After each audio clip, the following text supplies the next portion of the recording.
Makita po tayo sa camera namin po nagpapasok na ng mga kaklase. Come on. Siguro ba din ang mga computer? Tira po natin ng mga original na computer, mga Windows 8. Ayan po. Oh. Come on. Ngayon po makakita ng gatong keyboard. Ano na ba ito kay sir? What do you call that? Ayan po. Dito po tayo. Ngayon pimakasal ninyo touchscreen na computer. Napakaganda. Bali dito po kami nakaklase. Alam niyo po pagdating po sa mga computer eh nakangasa po kami. Hilain mo ko ano. Ate, kamusta po? Dito. Hilain mo sa akin. Oh, ang ganda ng camera natin. Ano na?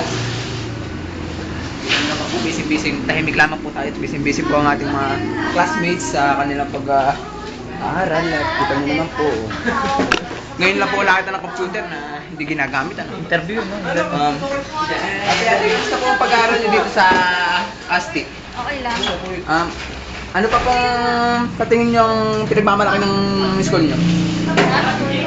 Computer. Yung computer daw po, malaki po yung computer. Ito po, maganda. Miss, ano pong pangalan nila? Sherlyn, ilang taon ka na po? 18 ka na po? I'm only 15. Hindi po kami... Sino yan? Dali, ano? Miss! Anong pangalan mo, miss? Nahihiya sa camera, virgin! Si sir. Interview natin si sir. Oh! Miss, ano pong pangalan nila? Ilang taon na po kayo sa industriya? 18. 18 ka na po? Kita nyo naman po, naka-contact lens. Ano pong kulay ng contact lens nyo? Pink. Pink!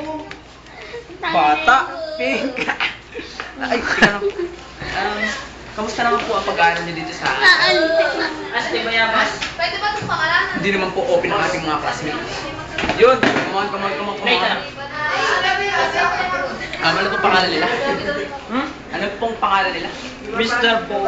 Oh, how long have you been here in the Philippines? And after... Up to that? And what do you think the structure of this place? Ano masasabi niyo? we're so clean and dirty. Ano po ang ating, baka naman baka naman sabihin nila, maliit, walang classic school natin. Pakita mo yung aircon.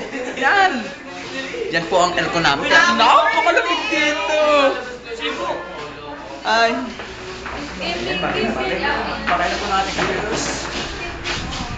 So na po mapapansin nyo parang walang keyboard. Pero tingnan nyo po, high-tech po. Jere! Yan, bubuhayin na po natin. Oy, pakisaksak. Balik. Nandiyan na si sir. Magpaalam ka na. Bye guys, magbabalik pa po ang GMA Patrol!